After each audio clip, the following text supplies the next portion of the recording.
Merci beaucoup Agathe Lambré, donc à Villacoublay, dans les Yvelines pour BFM TV. Avec nous en plateau, nous accueillons Régis Soungpé. Bonjour, merci d'être avec nous. Vous êtes géopolitologue, franco-béninois et directeur exécutif d'Interglobe Conseil.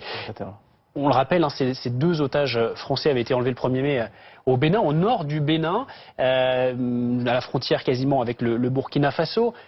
On ignorait que c'était une zone à risque. Ça l'est devenu ?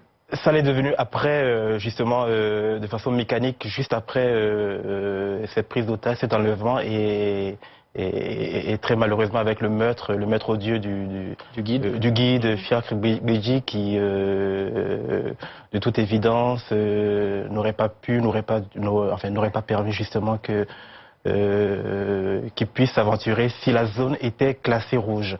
La réalité, en fait, c'est que pendant longtemps, que ce soit le Bénin en entier et le nord du Bénin, vivait de façon assez classique. Il n'y avait pas de gros soucis sur la sécurité. Bien sûr, il y avait des mesures de vigilance, de prudence, parce que elle colle avec la frontière burkinabé.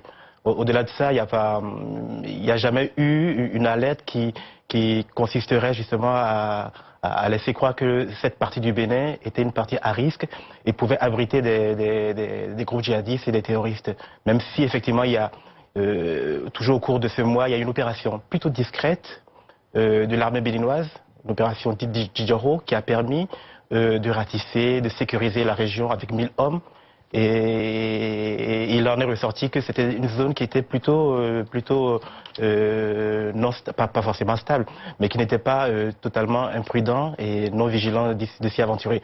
Et donc justement, après ce qui s'est passé, c'est assez normal que cette zone devienne, malheureusement, comme la plupart des pays qui ont subi le terrorisme, comme le Burkina, le Niger, le Mali, deviennent dès ce moment une région à risque, une région qu'il faudra éviter ou qu'il faudra fréquenter de façon très vigilante et sécurisée. Ils ont été récupérés à côté de la frontière du Mali. On a dit que s'ils avaient passé cette frontière, si les opérations avaient été plus loin finalement, on les aurait perdus. Ça aurait été très compliqué parce que cette partie du Mali, c'est carrément le terroir, c'est le biotope même des terroristes.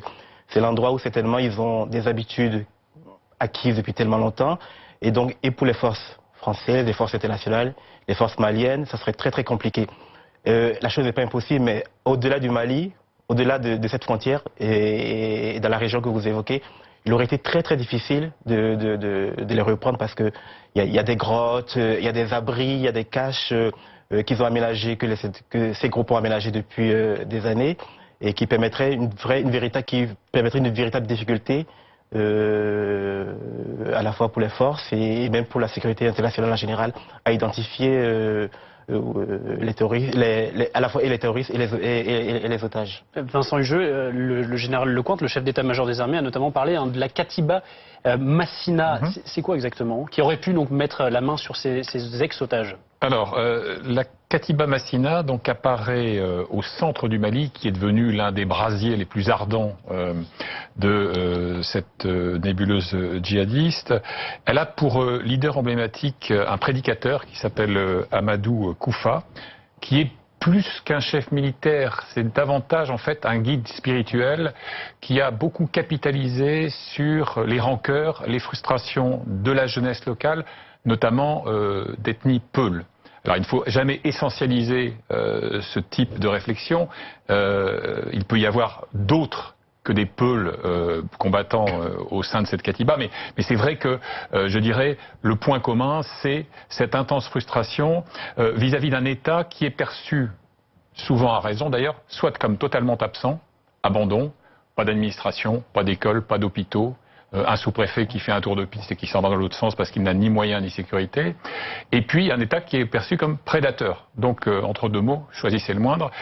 Donc, il est clair que ce type de prédicateur, qui en plus était doté d'un réel charisme, a pu mobiliser autour de lui un nombre significatif de disciples. Ça ne veut pas dire que ce sont des combattants.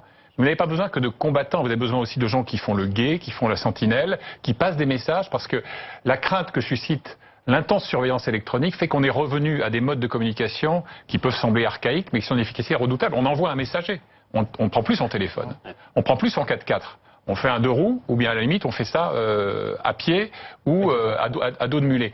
Donc je veux dire, c'est clair que ce prédicateur, d'ailleurs, sa mort, me semble-t-il, avait été un temps annoncé par les autorités françaises, confirmé par Bamako, les autorités maliennes, et démenti par les faits, puisqu'on a revu une vidéo qui a été authentifiée, donc postérieure à son décès supposé, et qu'en mai dernier, il y a un message qui est passé sur les réseaux sociaux qui lui a été également attribué. Le risque pour ces otages, Régis Oungpé, c'est évidemment d'être échangés. Les groupes s'échangent des otages d'un pays à l'autre. Ils en font quoi après? C'est des monnaies d'échange. La réalité, en fait, c'est devenu un véritable business. Malheureusement, avec les États, pas forcément avec les États, mais avec certains émissaires d'États. Ça peut être de façon très indirecte. Mais il y a à la fois une teneur très idéologique, très djihadiste, mais aussi ça tient aussi du crime crapuleux et qui permet justement d'échanger des otages contre des rentes, contre des espaces territoriaux, contre de la richesse. Et très malheureusement, les pays qui s'y adonnent ou les émissaires qui s'y frottent se rendent compte que ça devient un sas totalement inextricable. La réalité est que certains pays se rendent compte qu'il serait très difficile militairement d'accéder à leurs otages, donc ils sont obligés de négocier. Mais quand on se met à négocier avec ce genre de groupe, on rentre dans une spirale qui est assez douteuse et qui, ma foi, peut justement permettre une espèce d'industrialisation de la prise d'otages. Ça peut devenir une entreprise, une économie très rentière, et malheureusement, c'est au détriment des valeurs que nous professons tous et des humains. On parlait à l'instant, pardonnez-moi, juste un petit contre-point, désolé, un petit contrepoint à ce qui vient d'être dit. Quand on parle, sans cynisme aucun, là encore, de business des otages, c'est vrai que dès que vous avez une prise d'otage qui concerne un occidental, vous voyez émerger tout d'un coup des myriades d'émissaires. Certains sont des escrocs, pur jus. D'autres ont effectivement des connexions avec un cousin de la tribu. D'autres sont réellement impliqués dans le tissu social et capables de convoyer des messages, etc. Mais ce que vous disent les agents de renseignement qui travaillent sur ces premiers jours après une prise d'otage, c'est qu'ils doivent commencer par faire le tri. Et que, à minima, il y a des faux frais. Et que parfois, eh bien, on va consentir à financer une expédition virtuelle pour aller nouer le contact, en sachant qu'il y a une chance sur 45 que l'intéressé soit effectivement suffisamment performant pour convoyer le dit message. La position de la France là-dessus, Benjamin Nuel, c'est de ne pas payer de rançon pour les otages. Oui, c'est la position officielle qui est répétée par Nicolas Sarkozy, François Hollande et Emmanuel Macron. Mais ce qu'on sait, là-dessus, moi je parle sous le regard de gens qui connaissent ce sujet beaucoup mieux que moi, on sait très bien qu'il y a parfois des deals qui peuvent être faits avec des émissaires, avec parfois des entreprises. On sait que certains otages étaient employés, notamment par, on a eu des exemples d'otages qui étaient des employés d'Areva, où on sait que dans ce cas-là, Areva avait pu en sous-main entreprendre un certain nombre de négociations avec les ravisseurs. Donc là encore, c'est aussi une forme de réelle politique comme une autre. Il y a les déclarations de principe. Nous ne négocions pas avec des groupes terroristes, c'est la doctrine officielle de la France. Et puis, il y a aussi un pragmatisme employé par les chefs d'État pour faire en sorte que les otages soient libérés. Le dogme, c'est la France ne paye pas, d'accord, mais combien? C'est une boutade, mais je veux dire par là que on peut par exemple soutenir la France n'a jamais payé. Ben non, parce que parfois on fait payer par d'autres. Les pays du Golfe, par exemple. Des sociétés, il y a des phénomènes d'assurance ou de réassurance qui permettent...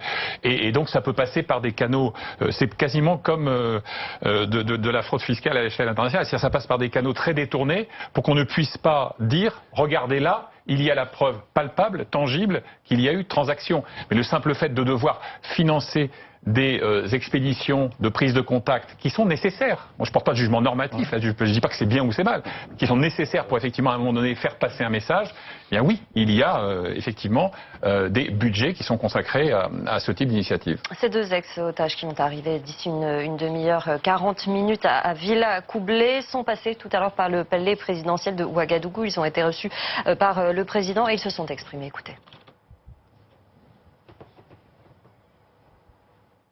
Tout d'abord, on voulait toutes nos pensées vont aux familles des soldats et aux soldats qui ont perdu la vie pour nous libérer de cet enfer. On voulait présenter nos condoléances tout de suite à ces familles. On continue à en parler bien sûr en plateau, Régis Oungpé. Est-ce qu'on peut être inquiet pour l'avenir, pour l'évolution de la situation dans cette zone. Est-ce qu'il est encore possible d'aller dans ces régions, si on est touriste par exemple? Bien sûr, concernant le Bénin que je connais très bien, et jusqu'au parc de Pendjari, effectivement, c'était un haut lieu de tourisme. Et d'ailleurs, pour le gouvernement actuel, c'est un spot qui aurait permis justement à l'économie touristique d'engranger des devises très importantes. Et moi, j'en suis convaincu, le terrorisme, effectivement, qui frappe d'un peu partout, que ce soit même à Paris, au Sri Lanka récemment, mais ça n'a pas forcément endigué justement des destinations. Concernant le Bénin, effectivement, et concernant ces pays d'Afrique qui découvrent ne serait-ce que militairement, sécuritairement, cette nouvelle façon de se réadapter, il y aura, j'en suis convaincu, peut-être à l'échelle de l'Union africaine ou des institutions africaines, il y aura l'édification ou une véritable réflexion à la fois sur l'économie, sur le développement, parce qu'après tout le tourisme, on se rend compte que le tourisme, c'est pas que tuer, c'est pas que intimider, c'est aussi mettre à bas des économies. Et concernant le tourisme, concernant les destinations africaines, il y a toute une réflexion à avoir qui consisterait justement à sécuriser davantage et aussi à mobiliser, à éduquer, et j'en suis convaincu que ce soit le Bénin ou même tous les pays comme le Bénin, le Togo, le Ghana, qui sont relativement stables, qui ont été relativement épargnés, vont certainement s'adapter et ils vont beaucoup apprendre de ce qui se passe au Mali et au Burkina Faso. On va y revenir bien sûr dans quelques minutes, d'où l'actualité aujourd'hui.